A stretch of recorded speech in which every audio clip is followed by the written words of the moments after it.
안녕하세요.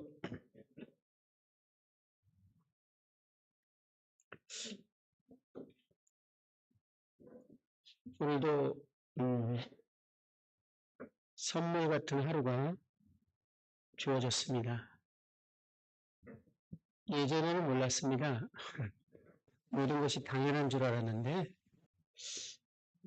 그것이 다 하나님의 은혜와 선물이었다라는 것을 약 8개월 전에 7개월 전에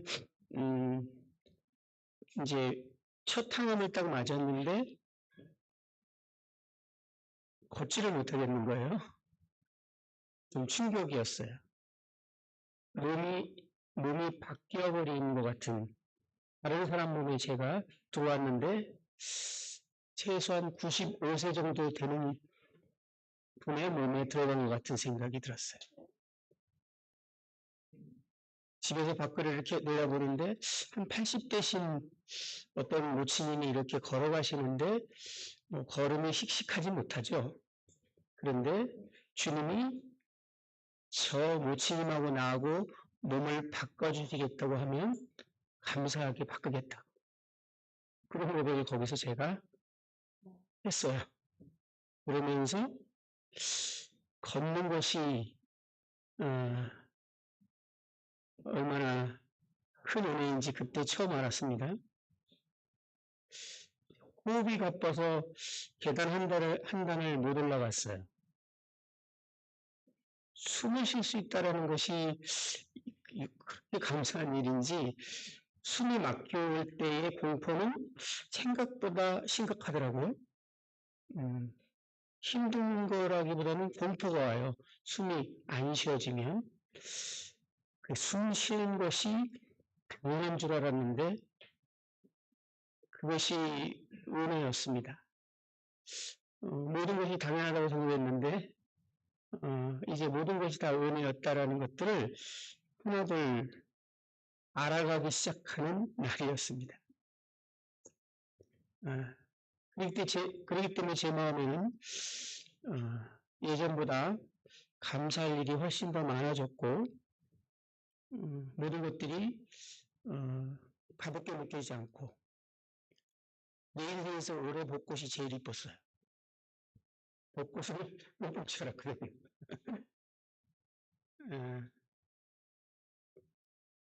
그것은 하나도 하나님 편에서는 바뀐 게 없었는데 우리 마음이 참 하나님 주시는 은혜로 여기지 않고 당연한 거로 여겼기 때문에 그러한 결과들이 이제 나타나지 않았나 생각을 해보게 되며 언제부턴가 저는 선물 같은 하루라는 단어가 제 마음에 항상 남아 있습니다. 오늘도 하나님이 선물로 하루를 주셨고 특별한 선물은 이곳에 광주에 제가 와 있고 빛고 상무 성도님들과 얼굴을 대하고 있고 저에게 1시간이라는 너무나 소중한 시간이 주어져 있다라는 겁니다. 1시간 저에겐 다시 오지 않을 것 같은 1시간이다 보니까 어제도 말씀드리지만 결국은 똑같은 말을 할 것 같은데 무슨 말을 해야 되고 어떻게 해야 되는지를 너무 고민스러워요. 그리고 조금 전에도 앉아서 막 마음에 애간장이 타는 느낌이 막 제 마음에 들었는데 그건 뭐냐면 내가 주님의 마음을 잘 전달할 수 있을까? 그러면 좋겠는데 그래도 주님이 허락하시지 않으면 어쩔 수가 없지만 제 마음이 그랬습니다. 어제는 그리스도인이 이 땅에 살아가는 이유를 교제했습니다. 예, 오늘도 같은 내용을 이어갈 것 같습니다. 주님이 저에게 주어진 마지막 시간이라면 꼭 해야 될, 또 하고 싶은 내용인 것 같습니다. 잠언 말씀을 통해서 묵시가 없으면 백성이 방자히 행하거니와라는 말씀을 말씀드렸습니다. 하나님의 마음에 품은 비전, 비전이라는 것은 하나님의 마음에 품은 것이 이제 보여지는 것이에요. 그리고 우리 마음에 전달되는 것이에요. 비전은 우리가 뭔가 거창하고 멋진 것을 계획하고 만드는 것이 아닙니다. 그건 야망이라고 하죠. 근데 하나님의 마음에 있는 것을 보는 것이 비전입니다. 하나님의 마음을 본 사람은 못 말립니다.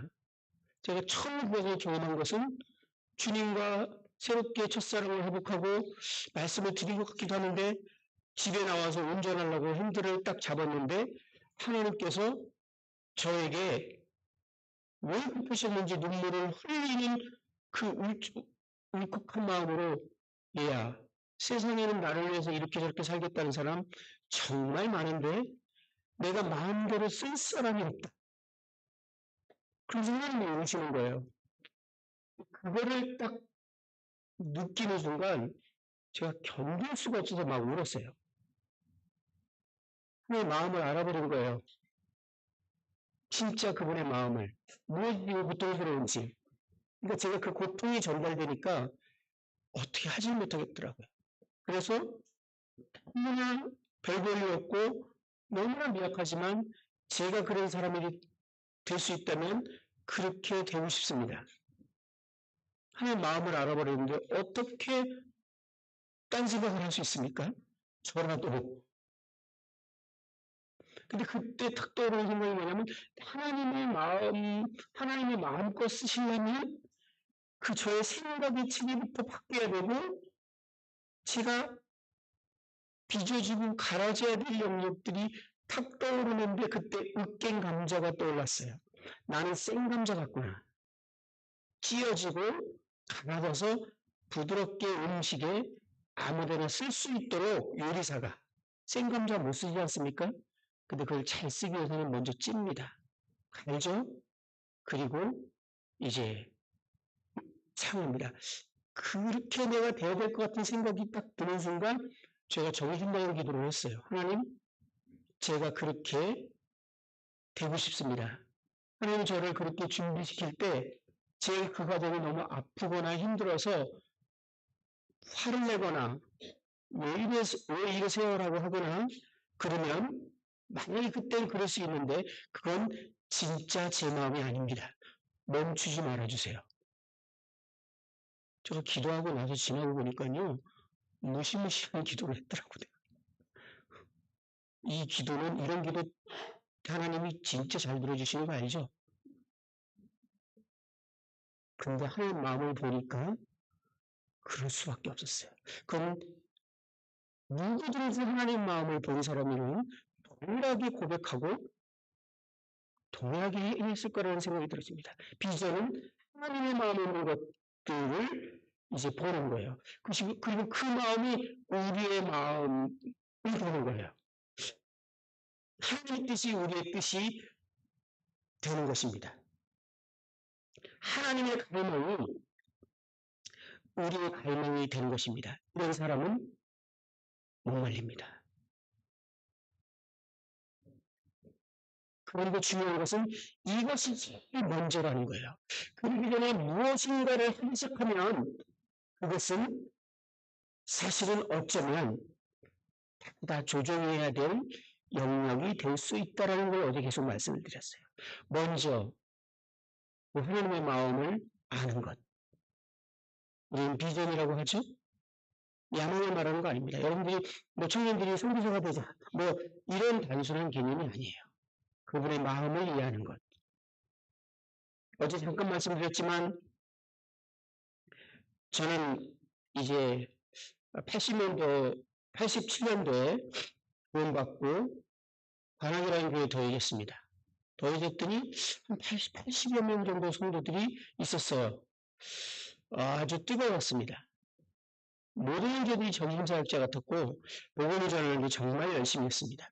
저도 태어난 집이 그렇다 보니 처음부터 복음을 전하는 데 열심을 냈습니다.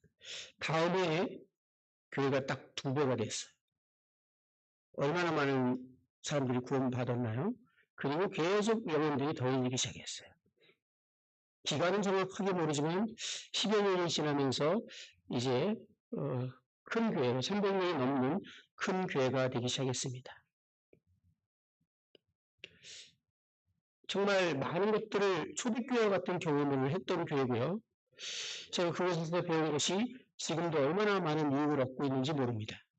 그런데 인도하신 형제님께서 어느 순간 이제 마음이 높아졌어요. 어제도 말씀드리지만 이 복음을 전하고 교회가 하나님의 목적에 딱 방향을 맞춰서 갈 때 사단은 정말 두려워하고 손을 쓸 수가 없습니다.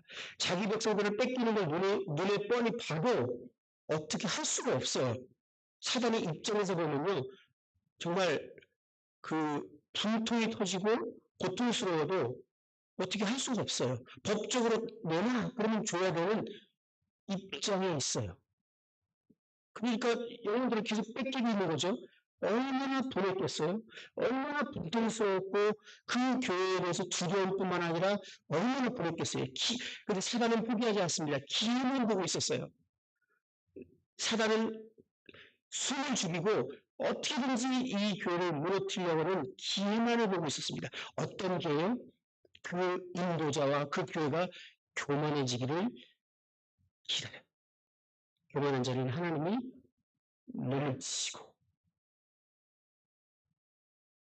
교만한 자는 하나님이 대적하시고 겸손한 자에게 은혜를 베푸시는 하나님이신 것을 사단도 너무 알았기 때문에 저희 교회 인도자 형제님은 우리 모임이 자꾸 이단 소리 듣는데 이단 소리를 안 듣는 방법은 이런 방법이 있겠구나. 이게 뭐냐면 옛날에 영도 순복음교회가 시작했을 때 다 이단이라고 교육을 받았어요.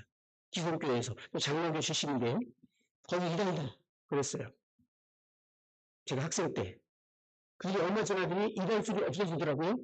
그게 얼마 지나더니 가서 배워야 된다 이렇게 바뀌더라고요. 얼마 지나니까 대한민국의 자랑이 다 알게 되는 거죠. 저 인도네시아나 외국에 갔을 때 그냥 기성교회를 딱 가잖아요. 요즘도 그런지 모르겠나? 그러면 제일 먼저 물어보는 게 뭔지 압니까? 여의도 순복음교회 소개했습니까? 이렇게 물어봐요. 그렇습니다. 그러면 노할 자리에다 앉혀줘요. 왜? 사이즈가 커지니까 이단 소리 싹 들어가고 영향력 끝. 형제님이 그 얘기를 하시면서 우리 모임이 이단 소리 안 들려면 교회 하나 정도는 큰 교회가 있어야겠다. 보기 좋은 것 같죠? 그래서 시작했어요. 대형교회가 되자. 그러니까 방법들이 들어오기 시작하더라고요. 그러면서 문제가 생겼어요.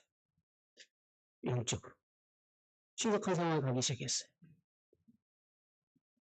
권위자였기 때문에 대적하는 것도 문제고 따라가자니 영적으로 문제가 되고 아주 진퇴양난인 것을 경험했는데 그런 성경 1인 리더십을 결코 허락하지 않는다는 사실을 그때 알았어요. 1인 리더십이 죽을지라도 구약 성경에 보면 끝까지 변질되지 않고 끝까지 하나님 앞에 서서 죽는 사람은 제 기억으로는 단 한 명밖에 없어요. 다니엘. 다 노년에 변질됐어요. 그럼 언젠간 바뀐다는 거잖아요. 그죠? 그가 바뀌었을 때 손쓸 수 없어요. 네, 제가 그걸 경험하면서 적절하게 이것을 알았어요. 그래서 성경이 1인 리더십을 허락하지 않는 거였구나. 그리고 그가 특별히 해석하면 이거는 이제 위험을 감지해야 되는 거구나. 그리고 우리 교회가 특별히 생각하면 이제 이거는 끝나기 시작했구나. 그래서 다른 교회하고 교제하는 거 별로 중요하게 여기지 않고 똘똘 뭉치고 예, 다 증상 비슷하죠? 이미 이제 사단은 퀴즈를 올릴 준비 다 끝냈어요. 자, 작전만 들어오면 돼요. 그 다음에 일어나는 작전들은 이제 사단이 들어오는 공격인데 그냥 알아도 당합니다. 이미 그 전에 준비 다 끝낸 거예요. 거기서 주님께 기도하다가 여기를 떠나야겠다라는 생각을 하게 됐어요. 제가 처음으로. 그리고 형제님 개인적으로 만나서 저는 여기서 떠나야 될 것 같습니다. 그렇게 얘기했을 때 세 차례 교제했지만 형제님이 바뀔 마음이 없어서 제가 떠나기로 결정을 했을 때 이제 몇몇 인도로 써가는 형제님들이 우리 함께 가겠다. 이렇게 해서 이제 내 가정의 형제님들, 여러분들이 아시는 인도교회 리더십입니다. 이게 출발하게 됐는데 몇 가정이 그 소식을 듣고 우리도 갈란다. 이렇게 되면서 7가정이 2004년도에 인사를 드리고 무작정.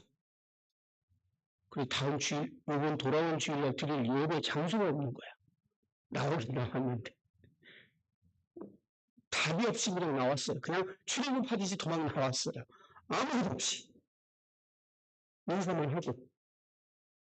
태권도장 알아보고 어디 알아봤는데 아무데도 안 빌려준대. 그런데 공교롭게 공사가 마무리가 안 되고 바닥도 막 울퉁불퉁한 한 빈 공간에 한 삼각형 정도가 이 정도 되는 삼각형 홀이 하나가 그 비어 있는 거예요.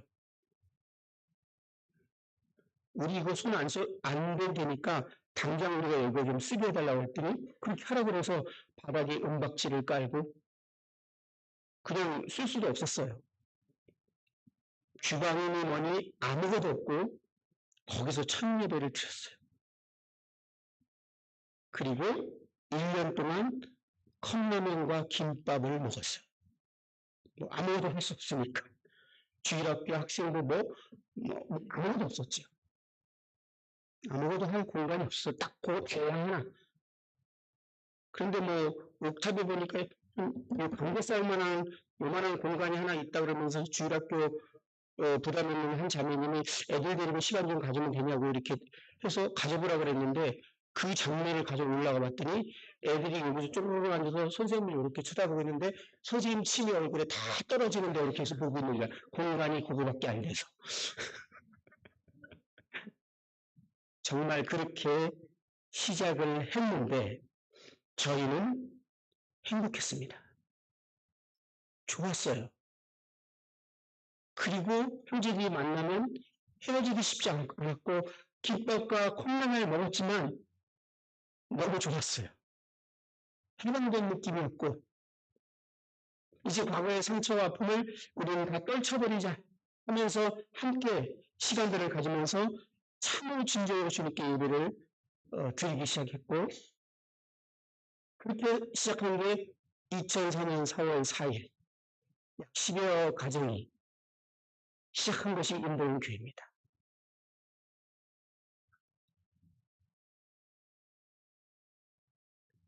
그런데 시간이 조금 한 달이나 지나면서 문제가 보였어요.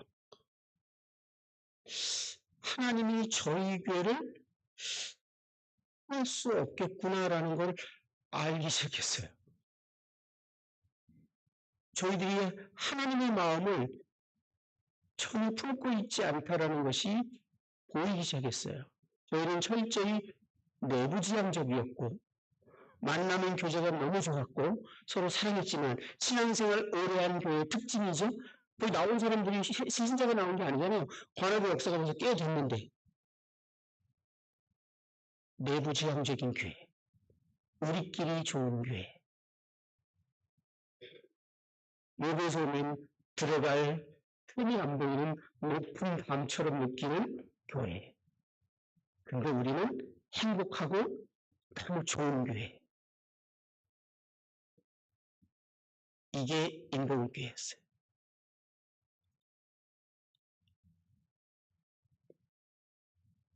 하나님은 이런 교회를 사용할 수 없어요. 그분의 뜻, 그 교회를 사용하지 않는 건 아니지만 그 교회를 통해서 그분의 뜻을 나타낼 수 없고 그것으로 실행할 수도 없는 교회였던 거예요. 심각했어요. 그거를 깨닫는 순간 저를 포함해서 이거 어떡하지? 이제 이렇게 큰 결단과 어려움을 각오하고 나왔는데 하나님이 사용할 수 없는 우리의 모습을 발견했을 때 충격과 어떻게 해야 될지 모르겠는 마음은 지금도 저는 잊을 수 없어요. 그때 마음을.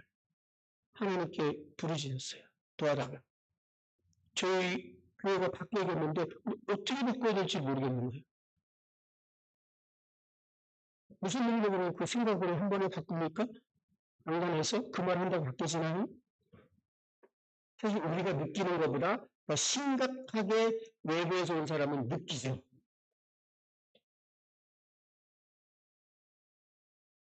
처음에 외부에 오면 안녕하세요 한번 오해를 딱 한 다음에 그 다음에 그는 이제 저쪽으로 버려두고 우리끼리 막 이제 할 거예요 지금 그죠? 데려온 사람은 상처받고 어떻게든지 해서 데려왔더니 아무도 안 챙겨주고 전도자가 있거나 뭐 장로님 있거나 누가 있으면 그분이 알아서 챙기고 철저하게 내부지향적이고 이기적인 교회. 그런데 우리 교회는 사랑이 넘쳐 이렇게 말할 수 있어요. 하나님이 결코 사용할 수 없는 교회. 하나님의 뜻이 전혀 반영될 수 없는 교회. 개인과 교회.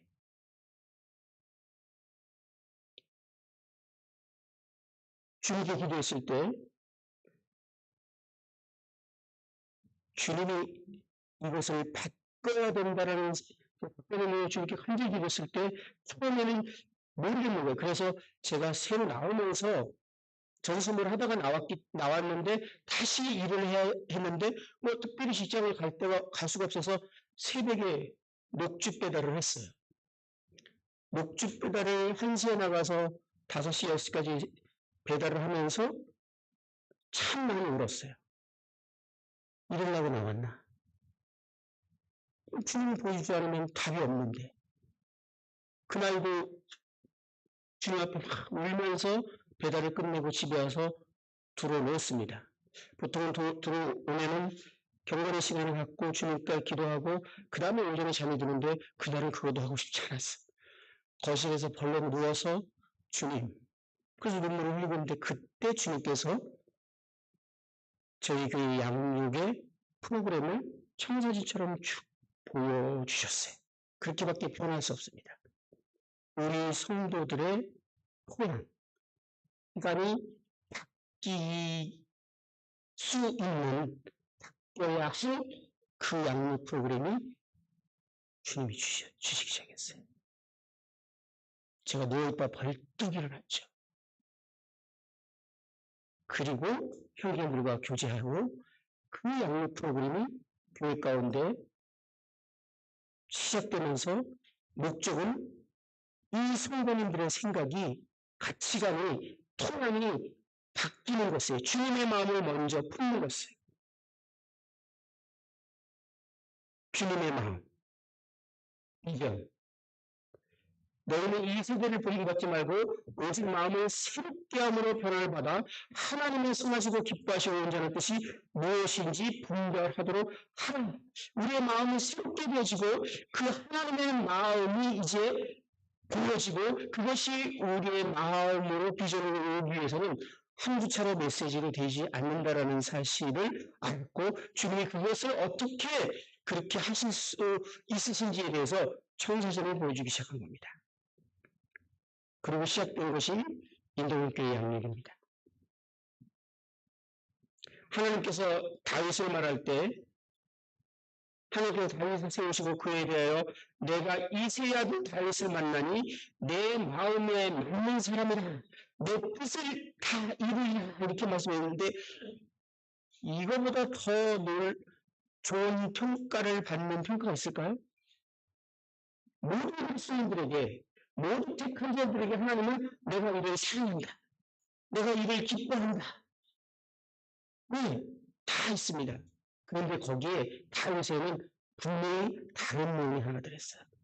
내 마음에 합한 사람이라 내 뜻을 그를 통해서 이루리라. 하나님은 그 뜻을 이룰 사람을 찾고 있는데 다윗을 찾았어요. 그 뜻을 이룰 교인과 교회를 찾고 계신데 그 뜻을 이룰 교인과 교회를 찾으실 때 하나님의 열정은 시작됩니다. 하나님의 역사는 시작됩니다. 그렇다면 하나님의 그 뜻은 무엇입니까? 하나님의 갈망은 무엇입니까? 그 하나님의 마음에 품고 있던 그 하나님의 이 열정은 무엇이냐는 거예요. 성경에 이것은 너무 명쾌하게 기록되어 있습니다. 그것은 하나님이 자신이 영광을 받으시는 겁니다. 성경의 모든 것은 영광을 위해서 존재한다라고 창세기부터 요한계시록까지 한결같이 말하고 있습니다. 그래서 골로새서 1장 16절에 보면 만물이 그에게서 창조되되 하늘과 땅에서 보이는 것들과 보이지 않는 것들과 혹은 왕권들이나 주권들이나 통치자들이나 권세자들이나 다 만물이 그로 말미암고 그를 위하여 창조되었고 그분으로 말미암았을 뿐만 아니라 그분을 위하여 가르침입니다. 무엇이요? 시편 19편 1편에 보면 하늘이 하나님의 영광을 선포하고 궁창이 그의 손으로 하신 일을 나타내는도다. 모든 우주 만물이 하나님의 영광을 드러내기 위해서 존재합니다. 하나님의 창조한 목적이죠. 여러분들 벚꽃을 볼 때 그 벚꽃이 하나님의 영광을 최선을 다해서 드러내고 있는 것을 느끼셨습니까? 모든 피조물들은 하나님의 영광을 드러내고 새가 하늘을 다니면서 하나님의 영광을 드러냅니다. 물고기가 물에서 올라서 들어갈 때 그 고래의 모습이 얼마나 아름답습니까? 하나님의 영광을 드러내고 있어요. 다양한.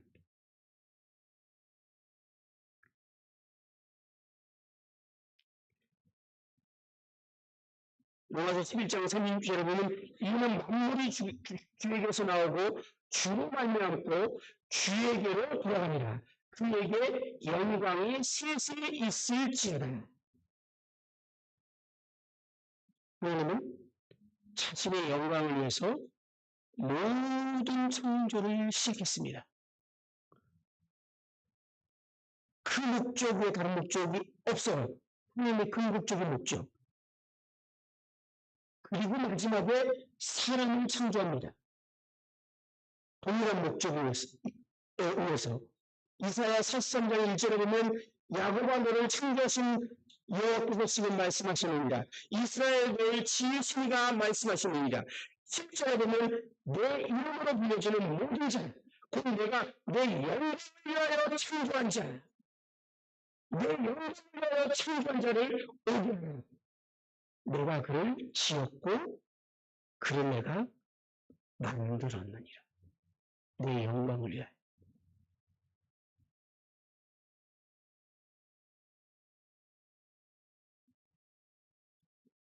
아인슈타인이라는 사람은 과거에 천재 물리학자죠. 그가 이 하나님 신 세계를 연구하다가 진짜 창조주가 계시다면 얼마나 위대하고 놀라우신 분인지를 상상하지 않는 거예요. 그래서 교회를 가면 좀 배울 수 있을까? 그래서 그 교회로 왔어요. 예배를 참석했어요. 그리고 설교를 들었어요. 돌아가면서 뭐라고 하는지 아십니까? 하나님이 교회에서 모독을 당하는구나. 다시는 교회 나오지 않았어요.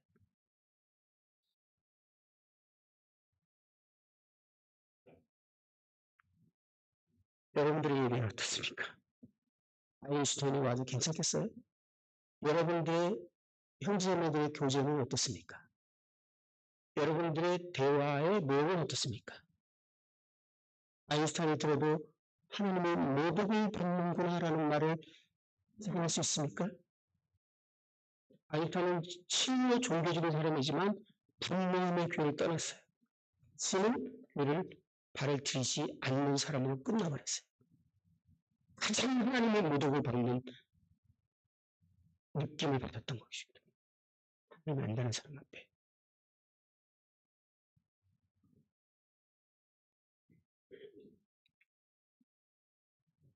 하나님께서는 자신의 영광을 위해서 이스라엘 백성들을 택했고 또 우리 기계를 택한 것을 성경은 말하고 있습니다. 예레미야 13장 11절에 보면 여호와의 말씀이라 띠가 사람의 허리에 속함 같이 내가 이스라엘 온 집과 유다 온 집으로 내게 속하게 하여 그들로 내 백성이 되게 하며 내 이름과 명예와 영광이 되게 하려 하였으나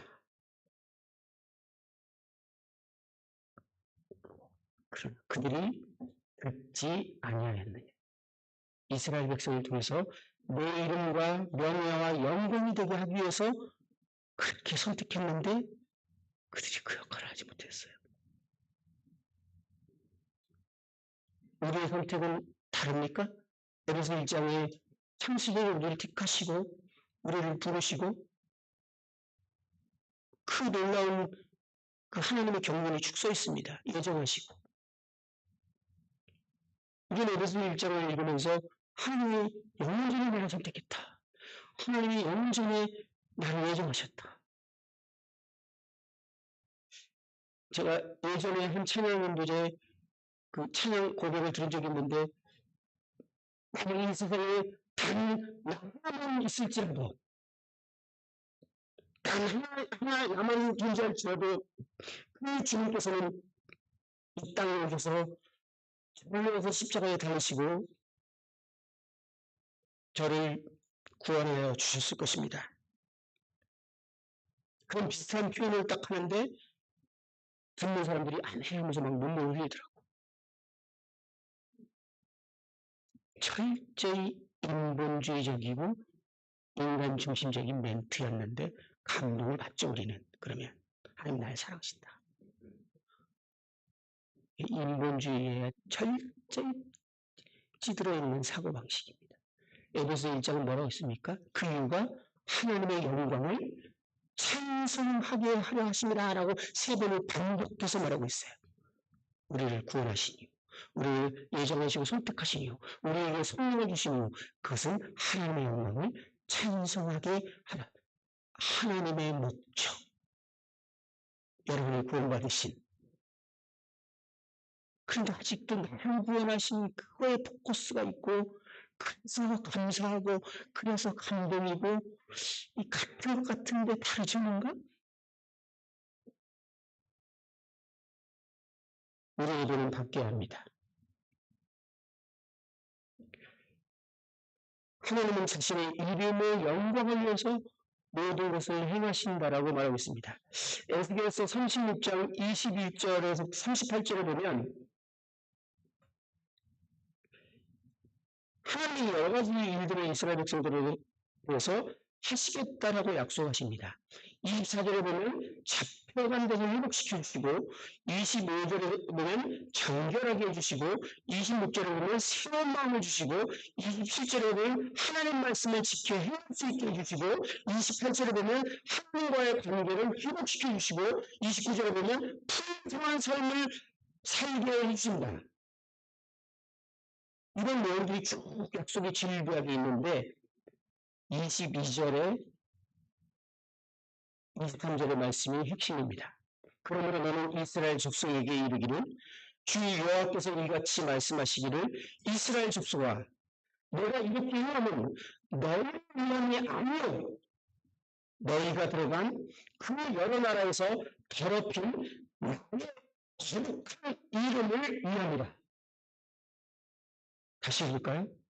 내가 이렇게 하면 너희를 위함이 아니요 너희가 들어간 그 여러 나라에서 더럽힌 나의 이름을 위함이라. 여러 나라 가운데서 더럽혀진 이름 곧 너희가 그들 가운데서 더럽힌 나의 큰 이름을 내가 거룩하게 할지라. 내가 그들의 눈 앞에서 너희를 말미암아 나의 거룩함을 나타내리니 내가 여호와인 줄을 여러 사람이 알리라. 주 여호와의 말씀이리라. 그들 때문에 그렇게 하신다라고 말씀하지 않는다고 못을 박습니다. 너희들 때문에 아니야. 내 이름 때문에, 내 영광 때문에 내가 그래.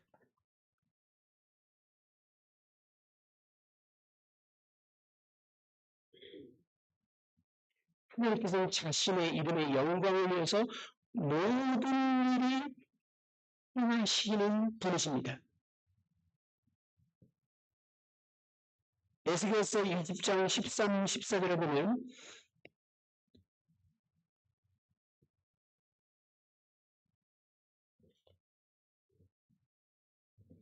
시간 관계상 나중에 보시면 좋겠습니다. 여기서 내 이름을 위하여 이스라엘 백성들이 반역을 했지만 광야에서 그들을 쏟아 멸하고 싶었지만 내가 내 이름을 위하여 달리 행하였느니 내가 그들을 인도하여 나는 것을 본 나라들 앞에서 내 이름을 더럽히지 아니하려 하였습니다. 우리는 이 말씀 보면서 이스라엘 백성의 입장에 대해서 하나님 나라 우리를 얼마나 사랑하셨는지 은혜를 베푸셨는지 거기에 감동받으시죠?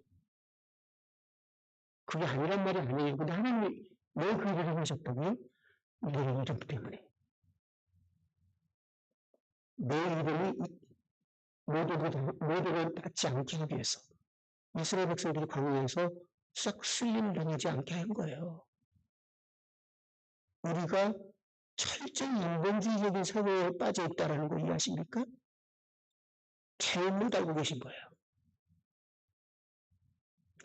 하나님의 모든 역사하심의 궁극적인 목적은 그것은 하나님의 자신의 이름의 영광을 지시하고 나타내는 것입니다.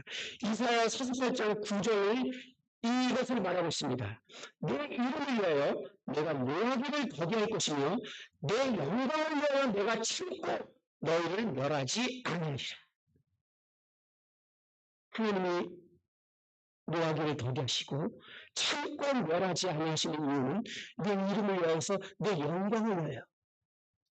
여러분들, 저와 여러분들이 삶이 솔직하면 그 자리는 하나님이 우리를 직사해서 여기 생각이 없는 사람들이 흔적들이 있지 않습니까? 근데 하나님께서 우리를 살려주시고 계셔요. 우리를 사랑하셔서 맞는 것 같지만 그것은 정답이라고 말하기 어렵습니다. 그것이 아니에요. 하나님 그분의 이름 때문에 자신의 영광 때문에 그렇게 하시는 거예요. 그래서 11절에는 뭐라고 말하냐면 나는 하나님이라며 나는 나의 이름을 이룰 것이다. 어찌 내 이름을 욕되게 하며 내 영광을 다른 자에게 주지 아니하리라. 내 영광을 다른 자에게 주지 아니하리라. 모든 피조물, 특히 그리스도인의 가장 심각한 죄는 하나님의 영광을 가르치는 겁니다. 그말이죠. 헤롯을 쳐 죽이는 것처럼 그 자리에서 하나님을 견딜 수 없게 하는 가장 큰 죄는 내가 인정받고 칭찬받고 높아지는 거야.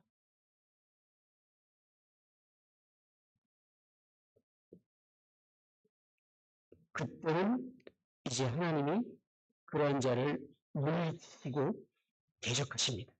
사단에게 기회가 열렸죠.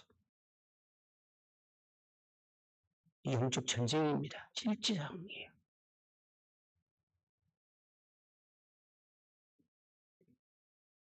주님이 그 이야기에서 계속 예언하고 우리가 그 예언을 잘 해석했고 이제 미래에 오를 천년왕국 이 땅의 마지막 그 꽃피는 천년왕국 목적이 무엇입니까? 이 땅에서 궁극적인 목적. 하박국 2장 14절에 이는 물이 바다를 덮음같이 여호와의 영광을 인정하는 것이 세상의 겁니다. 물이 무더러운 덮음같이 여호와의 영광을 인정하는 것이 세상에 가득하리라. 하나님의 궁극적인 목적이에요. 하나님의 궁극적인 목적. 이해하십니까? 열정이 여기 있다고요. 마음, 그분의 역사를 일하시는 모든 액션의 동기와 열정이 다 여기에 포커스에 맞춰 있다고요, 지금.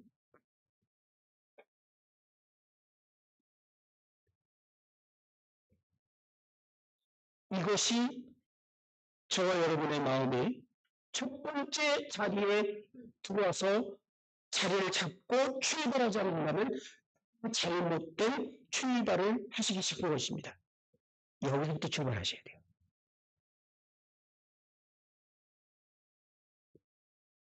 어제 드렸던 말씀도 오늘도 다시 묵시가 없으면 백성이 방자히 행하거냐. 비전이 없으면 우리의 삶은 실패하는 것입니다. 뭐뭐 한다고 써 있어요. 언어가 포로가 된다고. 근데 어디서부터 출발해요? 이것이 형제자매들의 인생을 이끌어가는 동기입니까? 예를 들어서 주일학교 선생님들이 주일학교를 섬기고 있습니다. 이것이 주일학교 선생님들의 비전으로 동기입니까? 학생부 선생님들이 이것이 비전으로 동기입니까? 그렇지 않기 때문에 생겨난 증상은 무엇이죠? 그래서 정말 주님의 살고자 열심을 냈고 자기 인생을 드린 청년이라면 적어도 주일학교 학생부 선생님을 하고 있을 거야. 청년부를 섬기고 있을 거야. 그들이 정말 시간 짜내서 바쁘게 그 아이들을 섬깁니다. 어떻게 우리 기존에 있는 아이들이 주님에서 잘 자라기 위해서 막 섬깁니다. 학생부 가서 또 그 아이들이 잘 자라기 위해서 막 섬깁니다. 너무 바쁠 거예요. 그리고 그렇게 자란 아이들은 쭉 선생님들이 우리를 위해서 얼마나 사랑을 베풀고 희생하는지를 보고 이제 신앙생활의 모델로 삼습니다. 나도 대학교 가면 학생부 교사해야지. 주일학교 교사해야지. 왜 이런 문제가 생겼죠? 더불어 그는 이제 대학을 갖고 사회를 나갔는데 절대 전도할 수 없는 사람으로 철저히 훈련돼 버렸어. 여기 이 세대들 중에 나가면 전도하는 분 혹시 계세요? 제가 가는 길마다 확인하지만 그런 형제 만나보지 못했어요. 여기서는 뭐 잘하죠. 강단에서 사도 잘 보고 사회도 잘하고 아이들도 잘 가르치고 근데 밖에 보면은 아무것도 아니에요. 전도 가장 무서운 일이야. 내가 할 수 없는 일. 이게 지금 무슨 일이 벌어지고 있는 겁니까? 이상하지 않아요?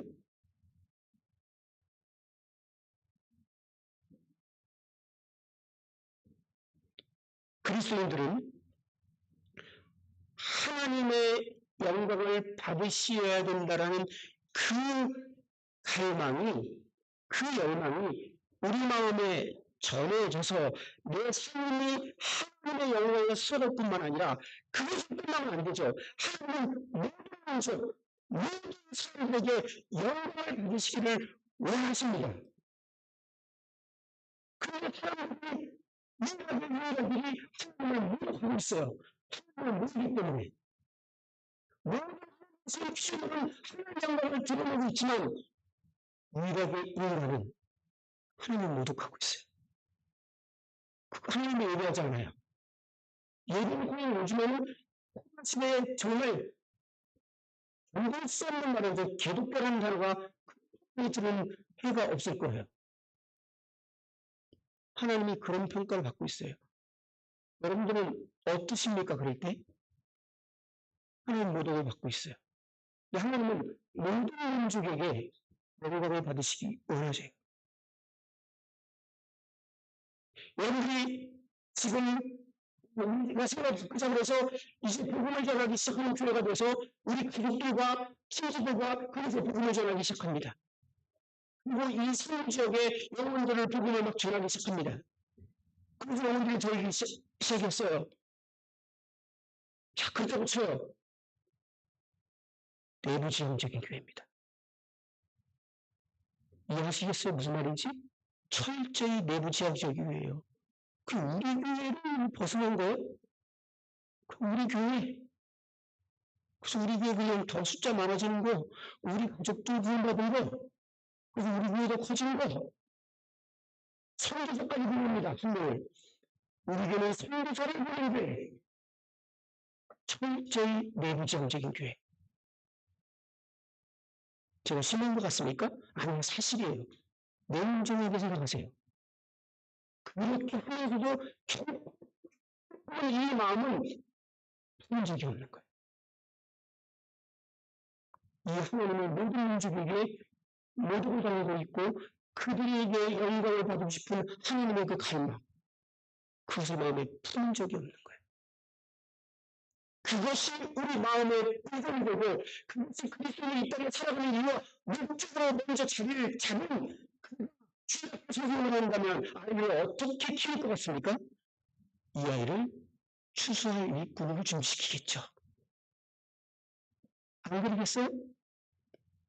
그런데 그렇지 않으니까 교회 잘 나오는 애, 성경 암송 잘하는 애, 잘 컸어. 그리고 그는 하나님의 마음 지상 명령과는 아무 관계 없어. 교회 주일 빠지지 않고 나오고 청년이 돼서 또 주일학교 선생님을 하고 그럼 우리 교회 에이스. 이게 에이스입니까?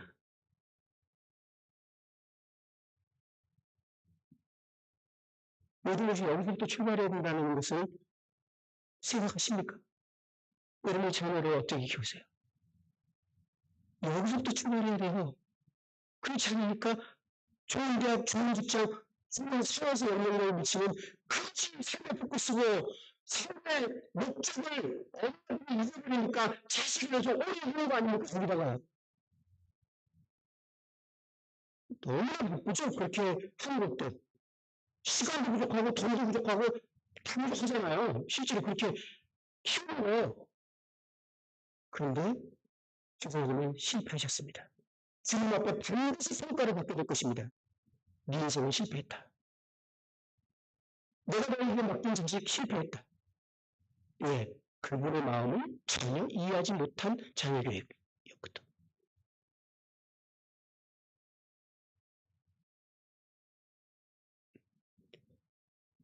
하나님이 저희를 이 땅에 두신 이유가 그것인데 목적이 없어요. 어저께부터 계속 드린 말씀 뭐죠? 목적이 없어도 우리는 뭔가를 선택을 할 것이다. 어느 선택을 여성하고 할 거라는 그런데 그것이 실제 목적을 증거해야 될 때 조준해야 되니 아이들 대학을 과를 선택할 때 무슨 과를 선택하게 하십니까? 무엇을 위해서 과를 선택하게 하세요? 직장을 들어갈 때 무엇을 위해서 직장을 선택하게 하시는 거예요? 모든 출발은 여기서부터 출발해야 돼요. 하나님의 마음, 그분의 궁극적인 뜻, 그것과 관계없는 선택은 지혜롭고 현명하고 같고 주변 사람에게 박수를 받았을지 모르지만 하나님은 악한 종이라고 분명히 말씀하실 거예요. 그 악한 종이 수건을 쌓아둔 악한 종이 게을렀습니까? 아니, 거기 게을렀다고 말하지 않아요. 그런 나름대로 성실하게 살았을 거예요. 근데 악한 종이 되었어요. 왜? 그는 궁극적으로 하나님의 마음을 이해하지 못한 거예요. 그분의 마음은 품지 못한 거예요. 그래서 그리스도인들에게는 몫이 없는 것이 정말 심각한 겁니다. 이것이 없으면 잘못된 선택을 하고 잘못된 삶을 살게 돼요. 그리고 인생은 실패하게 되는 것입니다.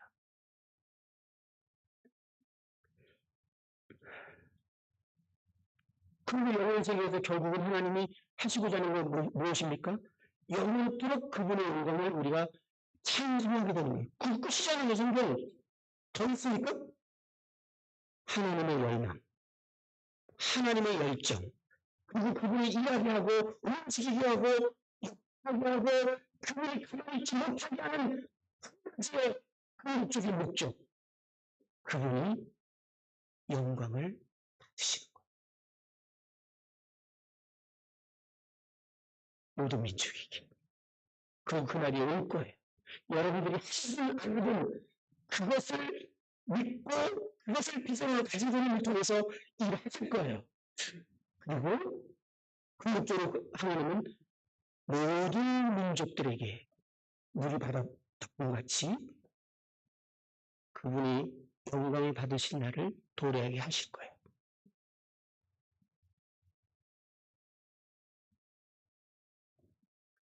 그것이 저희들이 이 땅에 사는 이유 아닙니까?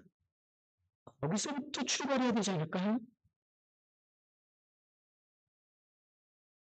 제가 우리 교회에서 그런 얘기, 학교를 하더라도 그 시험적으로 하지 마라.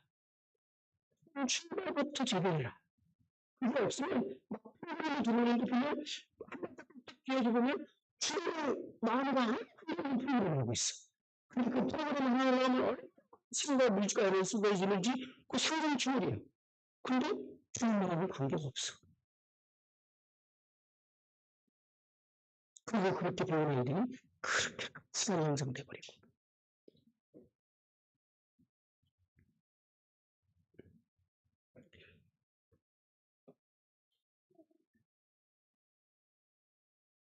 저는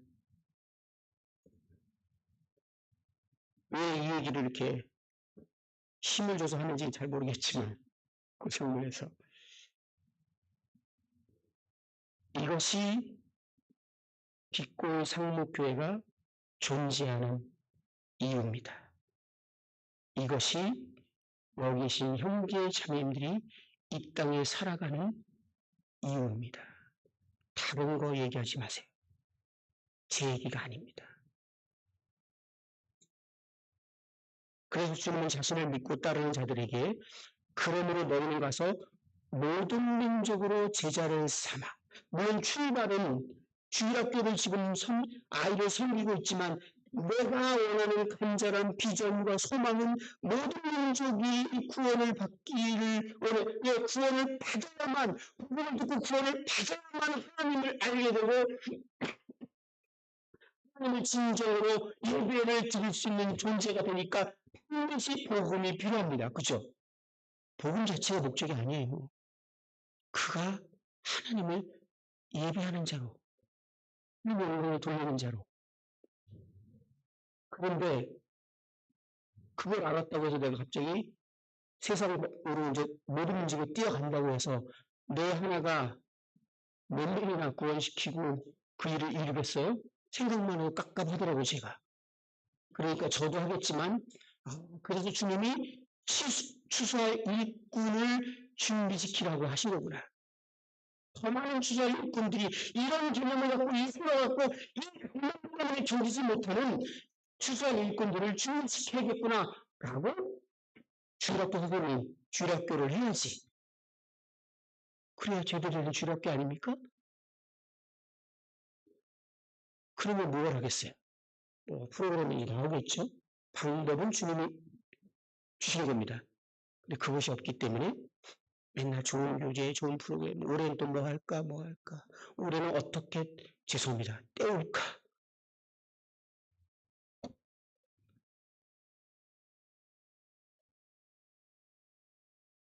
마태복음 16장 15절에서도 또 이르되니 온 천하에 다니며 만민에게 복음을 전파하라. 라고 했습니다. 만민에게. 왜 주님이 이렇게 말씀하셨어요? 누가복음 20장 37절에서도 또 그의 이름으로 제사를 받게 하는 회개가 예루살렘에 시작하여 모든 민족에게 전파될 것이 기록되었으니 너희는 이 모든 일에 진리라.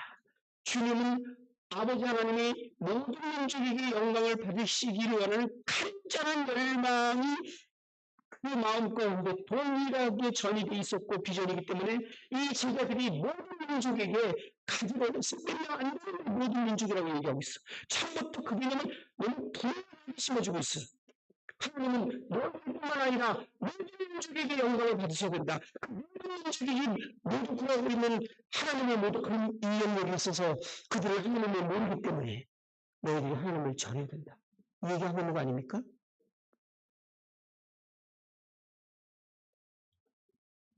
로마서 1장 1절에 보면 복음의 계시를 할 때 5절에 그로 말미암아 우리가 은혜와 사도의 직분을 받아 그 이름을 위하여 모든 이방인 중에서 믿어 순종하게 하나니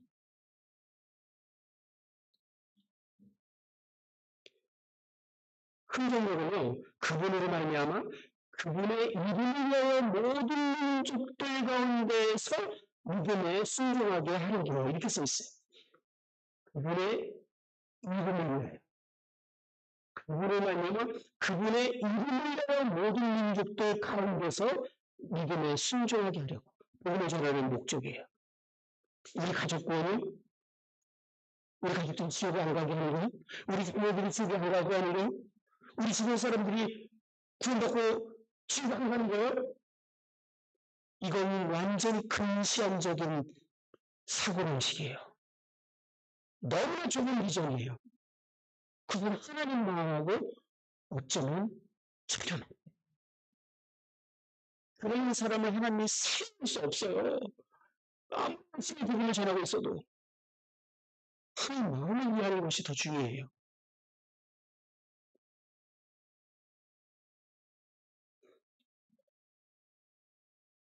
사도행전 17장 16절에 보면 바울이 복음을 전하게 되는 이제 동기가 나오는데 바울이 오변에서 그들을 기다리다가 그 성에 우상이 가득한 것을 보고 마음에 불어요. 여러분 복음을 전하는 동기가 무엇입니까? 왜 복음을 전하시려고 하십니까? 사도 바울은 이 동기가 분명했어요. 사도행전 그 어디에도 지옥 갈까봐 복음 전하는 내용 없어요. 찾아보세요. 없어요. 사도 바울은 이방인 이 우상을 섬기는 걸 볼 때마다 분노가 일어나서 견디지를 못합니다. 거룩한 하나님의 모독을 당하고 있는 걸 느끼고 있는 거예요. 그 분노가 사도 바울을 참지 못하게 하고 복음을 전하게 합니다. 이것이 비전을 가진 사람이에요. 이것이 하나님 마음을 품은 사람이에요. 인도의 한 선교사가 처음에 인도를 발을 딱 디뎠는데 그 수많은 우상에 충격을 받고 막 표현할 수 없는 이 분노와 견딜 수 없는 마음의 일을 했다라는 고백을 하는 책이 있어요. 왜? 이곳에서 하나님이 모독을 당하고 있구나. 어떻게 할 수 없을지라도 매일처럼 느끼는 것이 여기서 모독을 당하고 있고 여기서 영광을 받지 못하고 있다는 강력한 고통과 같이 복음을 전하는 출발해야 돼요. 지옥에 할까봐 지옥에 건져주는 거 우리 복음 전하는 동기가 아니에요.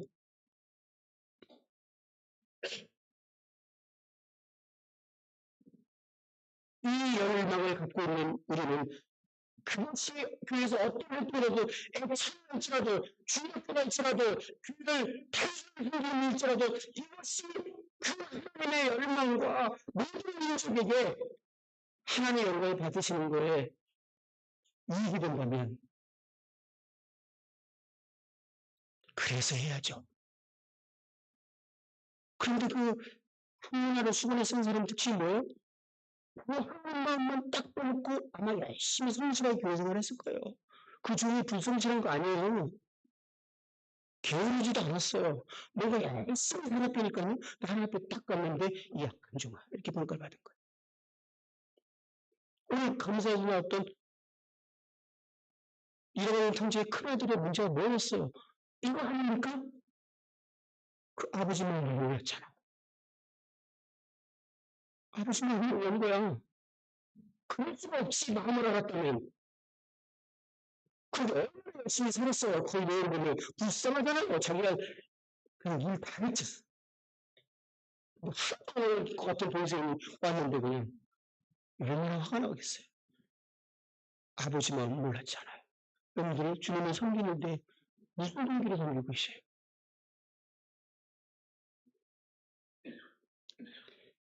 시간이 되는데 한 가지만 말씀드리면서 마무리할 겁니다. 고린도 1장 말씀입니다.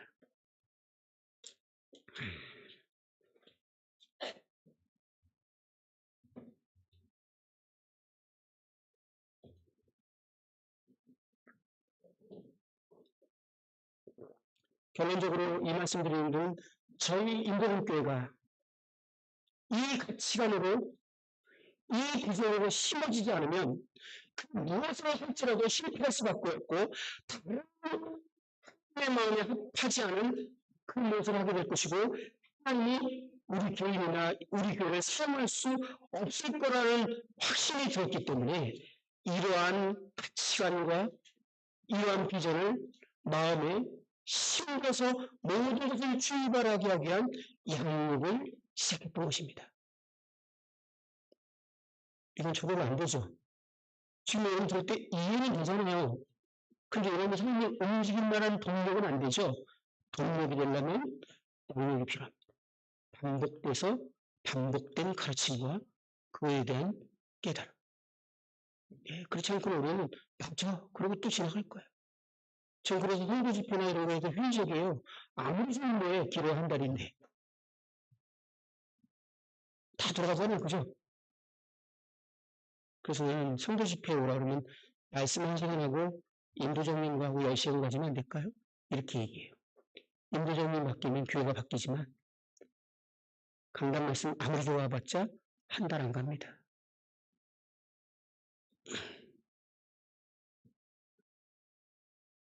(1장 26절에) 보겠습니다. 형제들아 너희를 부르시오보라. 육체를 따라 지혜로운 자가 많지 아니하며 무한 자가 많지 아니하며 문변 좋은 자가 많지 아니하도다. 그러나 하나님께서 세상에 미련한 것들을 택하사 지혜 있는 자들을 부끄럽게 하시고 세상의 약한 것들을 택하사 강한 것들을 부끄럽게 하려 하시며 하나님께서 세상의 천한 것들과 멸시받는 것들과 없는 것들을 택하사 있는 것들을 폐하려 하시나니 이는 아무 육체도 하나님 앞에 자랑하지 못하게 하려 하심이라. 하나님께서 궁극적인 목적인 자신이 모든 민족에게 영광을 받으시기로 결정하시고 선택하신 방법은 의외로 진짜 별 볼 일 없는 사람들을 사용하시는 방법이었어요. 여기 보니까 진짜 별 볼 일 없는. 왜? 이제 이해 어렵지 않은 내용이죠.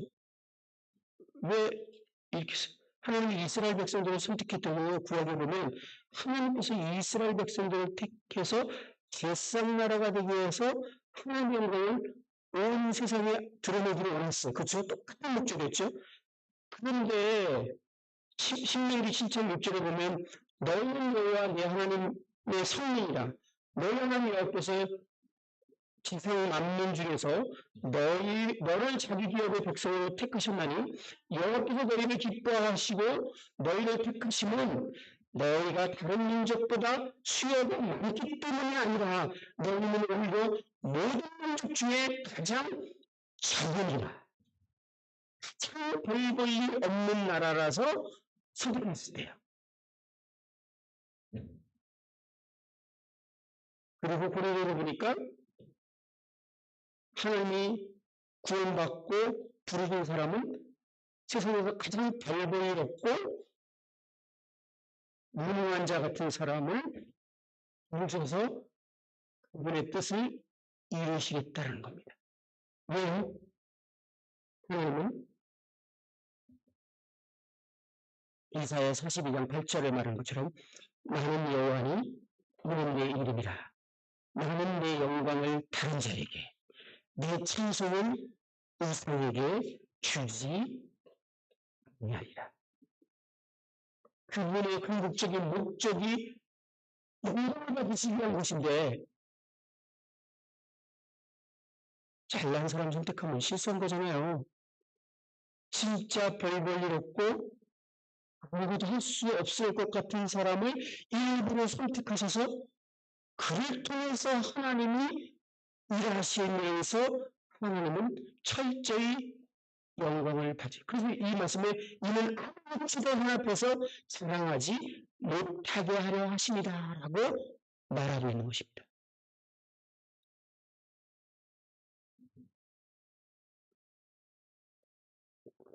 그 전 교회에서는 어땠는지 모르겠는데요.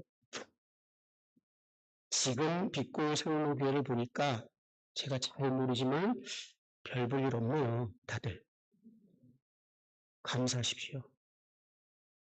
탁월한 인도자가 있어서 감사했습니까? 아니요. 하나의 방법이 아니에요. 오히려 사단이 공격할 수 있는 기회를 갖고 있는 위험성 있는 상황인 거예요. 그거는. 탁월한 사람이 하나님을 쓰실 때는 어떻게 하셨습니까? 바울이 대표적인 예죠. 탁월했어요. 그거는. 모든 면에서. 그런데 바울이 고린도후서 1장 8절에 형제들아 우리가 아시아에서 당하는 환난을 너희가 모르기를 원치 아니하노니 힘에 겹도록 심한 고난을 당하여 산소망까지 끊어지고 우리는 우리 자신이 상한 선고를 받은 줄 알았으니 이는 우리로 자기를 의지하지 말고 오직 죽은 자를 다시 살리시는 하나님만 의지하게 하십니다.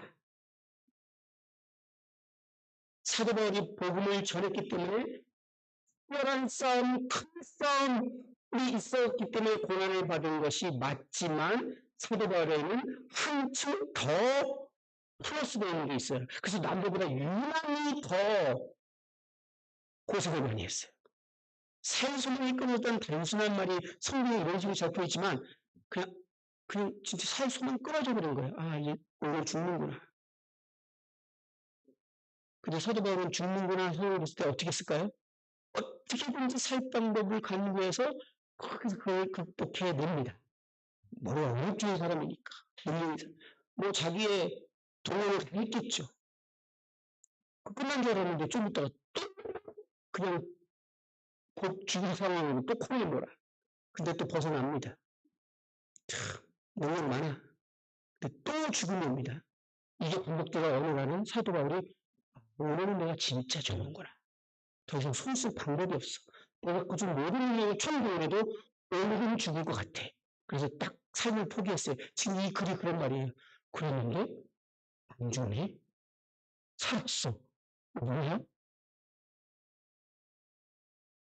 그러면서 깨달은 게 아, 자기를 의지하지 않고 하나님만 의뢰하는 바보가 되는 것을 나를 훈련시키고 있었거든.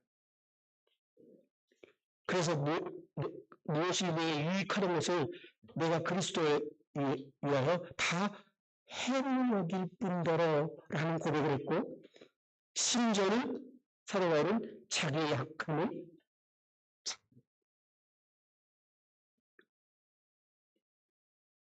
바울이 육체에 다시 자기 약점을 해결해 보려고 3번 기도했지만 나에게 이르시되 내 은혜가 내게 족하다.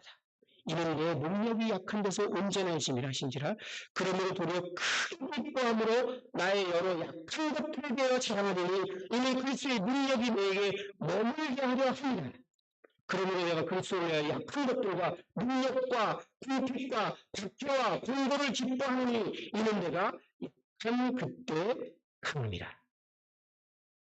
여러분 혹시 인생 중에 그가 다른 자보다는 내가 갖고 있는 가진 것이 많이 인생같이 실족하게 느껴지고 그렇게 생각이 드시는 분이 있을 수 있죠? 예, 반드시 제가 예언하건대 고생줄이 권합니다. 아니면 하나님이 쓰시지 못하든지 그대로 쓸 수 없습니다. 하나님은 자기 영광을 결코 뺏기지 않으세요. 다루실 거예요. 다루실 거예요. 제가 많이 교만했나 봐요. 하나님이 홍통하다는 거니까. 그러나 오늘부터 우리가 스스로 가진 것이 없고 능력이 없다면 얼마나 좋은 조건을 우리가 갖고 있는 것입니까? 그렇죠? 그런데 문제는 왜 연약하고 세상에서 천하고 별볼이 없고 특별하지 않은 사람들이 모여있는 것 같은데 그런 사람들 중에서 하나님이 일하시는 것에 지금 제한을 받고 있습니까? 논리적으로 안 맞잖아요. 이상하잖아요?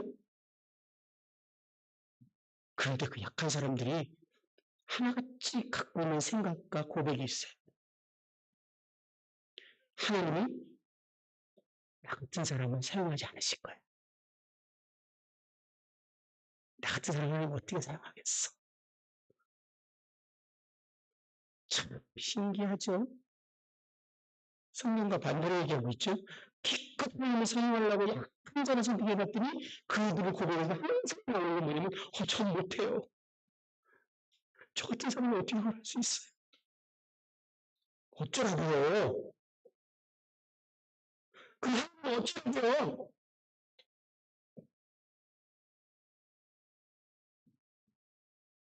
그것이 약한 문제입니까? 하나님을 모독하는 문제지. 하나님 인정하지 않는 문제지. 우리는 하나님은 전능하다고 말합니다. 그 의미는 하나님은 모든 것을 할 수 있는 분이 다 이렇게 해석하고 계세요? 충분한 의미가 아니에요. 이 정의는 우리하여금 그것을 무엇이든지 행할 수 있다. 이게 전능하시다 정의예요. 다시 말씀드려요. 하나님은 그분의 뜻을 우리로 하여금 행하실 수 있다. 그게 하나님은 전능하시다는 뜻이에요. 근데 못하잖아요. 나 같은 사람은 못하겠다라고 말하는 거예요. 지금 못하는 거잖아요. 우리의 고백이 우리의 마음의 주인 깊은데부터 하나님을 주고 있잖아요. 지금 하나님도 나 같은 사람 못 쓸 거라는 거야. 하나님 어떡하라고요? 생각을 바꾸셔야 돼요. 그래서 하나님 여러분들 선택하신 거예요. 그래서 하나님 나는 주사님 여러분들 또 갔더니 그냥 모든 영혼들 보고 상담하고 타락한테 느끼고 성경이 내가 하는 걸로 생각하고 성경이 당연히 그렇게 생각하더라고요. 첫 해니까 묵묵히 그렇게 했습니다. 그 물론 구원받고 침례받은 일이 일어났어요. 성도님들이 좋아하셨죠. 1년 지나고 2년 지나고 이제 양육을 시작하면서 성도님의 생각을 바꿨어요. 이건 내 일이 아니다. 우리가 살아가는 이유, 몸에 존재하는 목적. 작년에 10명의 침례를 받았습니다. 코로나19년 쉬고 시작했지만 10명의 침례를 받았어요. 그 중에 한 명이 제가 복음 전하는 영혼이고 나머지는 다 우리 형제님들이 1대1로 자매는 자매가, 청년 형제는 형제가, 청년 자매는 자매가 직접 복음을 전해서 구원받은 영혼들이에요. 그게 정상이에요. 근데 하나님 의지하고 싶지 않은 거야. 이렇게 안 하고 싶다는 거는. 하나님 믿지 않는 거야. 하나님을 모독하는 거예요. 아인슈타인이 지금 교회 와서 하나님을 모독한다고 말하는 것이 아니지 않습니까? 우리에게도 하나님 있다고 하시는데 그분이 하시겠다는데 미리 차단해버렸어. 그리고 어떤 사람은 반대로 이렇게 나 자신을 강화하고 준비를 잘해서 이제 하나님을 위해 살겠다고. 그러더니 그 자기가 강화시켜서 만들어놔서 그걸 하나님 준비했다고 또 열심히 자기를 준비해. 어쩌면 하나님이 성경을 이렇게 말하고 있지 않잖아요. 하나님은 우리에게 요구하시는 것은 그분을 의지하는 바보가 되기를 원하세요. 그것이 그분의 일은 그분이 하십니다. 여기서 이제 끝난 거. 너희는 하나님 통해서 그리스도 예수 안에 있고 예수는 하나님부터 나와서 우리에게 지혜와 이름과 거룩함과 정함이 되셨으니 기록된 바 자랑하는 자를 주 안에서 자랑하라 하니 갖게 하라니라. 제가 수련회 때 한 번 이 말씀 드린 적이 있는데 이 말의 의미가 뭡니까? 하나님에 대한 기념을 얘기하는 거잖아요. 하나님은 우리의 지혜라는 거예요. 하나님은 우리에게 지혜를 주시는 분이 아니라 그분 자체가 우리의 지혜라고요. 그분 자체가 우리의 능력이라고요. 그분 자체가 우리의 거룩이라고요. 그래서 하나님이 우리를 통해서 사시겠다는 거 그렇게. 그게 사시겠다는 거예요. 우리 쪽에서는 그분이 전적으로 의지하고 붙들고 바라보는 거예요. 그리고 하나님이 우리를 통해서 그렇게 하시겠다는 거예요. 그런데 육신은 진짜 하나님을 의지하는 걸 싫어하거든요. 진짜 하나님과 독립된 존재거든요. 육신이 제일 싫어하는 게 그거거든요. 하나님과 독립심. 이게 육신이에요. 죄의 본질. 그 하나님 의지하지 않아요. 그 평소 삶의 라이프 방식이 하나님 의지하지 않아요. 이게 육신이거든요. 죄의 본질이거든요. 하나님을 떠나는 것. 그쵸? 독립심. 그리고 자기 힘으로 살아가는 거고, 스스로 힘으로 풀고, 자기 힘으로 살아가는 거. 육신의 정의거든요. 그렇게 사는 방식에서 갑자기 복음이 전해되고 주님께서 뭐합니까? 그 마인드로 나 같은 사람 어떻게 해? 정말 준비가 하나도 안 됐어요. 저같이 약한 사람은 어떻게 해요? 이 말이 나오잖아요. 그죠? 육신의 정의를 좀 얘기하는 거지. 하나님 그렇게 하라는 거 아니잖아요. 그분이 내 생명이 되신 거예요. 그분이 내 안에서 그 일을 행하시겠다라는 거예요. 그리고 그분이 영광을 가질 거예요. 그렇기 때문에 그리고 친하고 비친하고 필요 없는 사람을 일부러 선택하신 거예요. 감사드리는 것은 제가 보니까 그런 분들이 모였네요. 인도에 있는 분은 제가 좀 아는데 인도 형님을 포함해서 이게 얼마나 좋은 조건인지 아세요? 근데 그 좋은 조건이 최악의 조건이 될 수 있어요. 나 같은 사람을 하나님 어떻게 최악이 되는 겁니다. 생각을 바꾸셔야 돼요. 하나님은 그렇게 일하시지 않으세요. 그분을 의지하시기 바랍니다. 그분을 바라보시기 바랍니다. 하나님은 그런 우리를 사용하실 것입니다.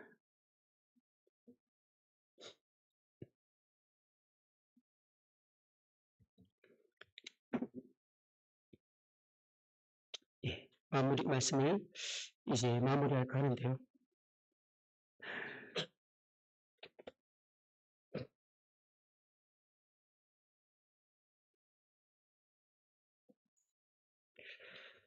제가 시편 78편 9절을 보면서 마음이 고통이 됐어요. 에브라임 자손은 무기를 갖추며 활을 가졌으나 전쟁의 날에 물러갔도다. 우리는 이 복음이라는 놀라운 무기를 갖추고 있는데 전쟁의 날에 물러나 버린 거예요. 영적 싸움에서 패배를 경험하면서 두려움 때문에 물러나 버렸어요. 사단의 전략은 죽기를 무서함으로 일생에 매여 종노릇하게 하는 것이 사단의 전략인데 과거의 상처로 인해서 물러나 버렸어요. 무기를 가진 자지만 또는 다른 방법으로 물러나는 사람들도 있습니다. 사사기 5장 12절에는 이스라엘의 백성들이 두보와 함께 이스라엘과 같이 발락도 그 뒤를 따라 골짜기로 달려내려가니 누게의 시냇가에 큰 결심이 있었도다. 너가 양의 우리 가운데 앉아서 목자의 피리 부는 소리를 들으면 어찌 뭐냐. 누게의 시냇가에 큰 결심이 있었도다. 누게 지파가요. 전쟁이 딱 터졌다는 소식 듣고 큰 결심이 있었대요. 그런데 실제로 누벤 지파는 전쟁에 참여하지 않았어요. 부끄러운 명단에 올라왔어요. 왜 그랬을까요? 너가 양의 우리 가운데 앉아서 목자의 피리 부는 소리를 들으면 어찌미냐. 영적인 전쟁, 이 땅에 살아가는 목적에 대해서 들었을 때 큰 말씀이 있었지만 고개를 딱 돌렸는데 하나님 귓가에 양의 목자의 피리 소리를 실제로 사업, 필요, 저희들 여러 가지 필요들이 귀로 온 거예요. 물어보는 거예요. 고개를 돌렸어.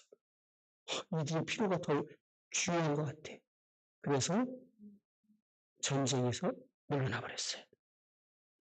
여러분은 무엇입니까?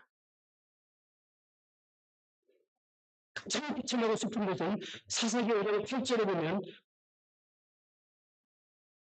우리가 새 신을 택하였으므로 그때 전쟁이 성문에 일어났으나 이스라엘 4만 명 중에 방패와 창이 보였던가.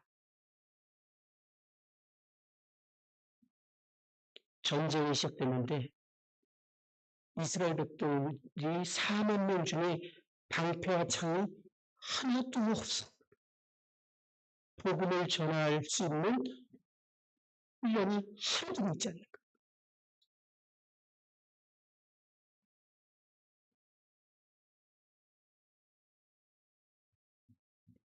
저희들이 이 땅에 살아가는 이유와 빛고의 성목교회가 이 땅에 존재하는 목적을 분명히 회복한다면 어디서부터 뭘 해야 될지가 저절로 나오기 시작할 겁니다. 근데 그렇지 않으니까 막 좋은 프로그램 찾는 거예요. 프로그램은 실패합니다. 목적을 회복하십시오. 이 마음을 정리받으십시오. 그러면 무엇을 해야 될지 그냥 나와요. 그리고 방법까지 하나님이 주십니다. 그리고 이 빛고 상목교회가 불현듯 일어나서 전쟁을 하게 되는 소식이 제가 있는 곳까지 들려지기를 정말 간절한 마음으로 기도합니다. 저 이곳에 올 때요, 왠지 우리 빛고 상목교회에 대한 마음이 간절해서 기도가 참 많이 됐어요. 뒤로 물러난 것 같아서 슬프고 제가 기도하는 것이라서 더 공감이 되고 그렇지만 이제 여기서 멈춰야 되고 하나님께서 원하시는 것이 무엇인지 히브리서 읽고 마치겠습니다. 10장을 도와주십시오.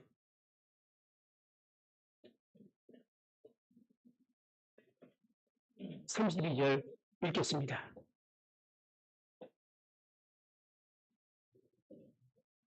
전날에 10장 32절입니다. 전날에 너희가 빛을 받은 후에 고난의 큰 싸움을 견뎌내는 것을 생각하라. 예, 우리 형제님들 과거에 복음을 전하며 그것을 위해서 시간과 물질과 자신을 희생했던 것을 기억하시기 바랍니다. 36절입니다. 너희에게 인내가 필요하면 너희가 하나님의 뜻을 하나님의 약속하는 것을 받기 위함이라. 삼시장 떠나면 오시리고 오시리니 지체하지 아니하니라. 너희는 믿음으로 말미암아 살리라. 또한 뒤로 물러가면 내 마음이 그를 기뻐하지 아니하리라. 뒤로 물러가면 내 마음이 그를 기뻐하지 아니하리라 하셨느냐. 우리는 뒤로 물러가 멸망할 자가 아니요 오직 영혼을 구원하는 믿음을 가진 자니라. 우리가 이 땅에 살아가는 이유를 회복해야 합니다. 뒤로 물러나셨다면 다시 시작하셔야 됩니다. 이것은 사단이 원하는 것입니다. 하나님의 마음은 지금 이것입니다.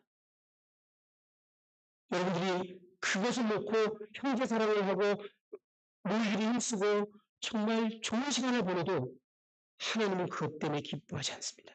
하나님이 여러분들을 사용하실 수 없어요. 하나님의 뜻을 이룰 수는 없습니다. 물론 여러분들을 버리시지 않겠죠. 그런 사랑이시니까. 네, 그분의 뜻을 이룰 수 없어요. 우리 한 번뿐인 인생이고 이 땅을 살아가는 동안 그분이 우리를 통해서 내 뜻을 이루리라 라는 것을 경험해야 되지 않겠습니까? 그러한 빛고 성립교회가 되기를 바랍니다. 감사합니다.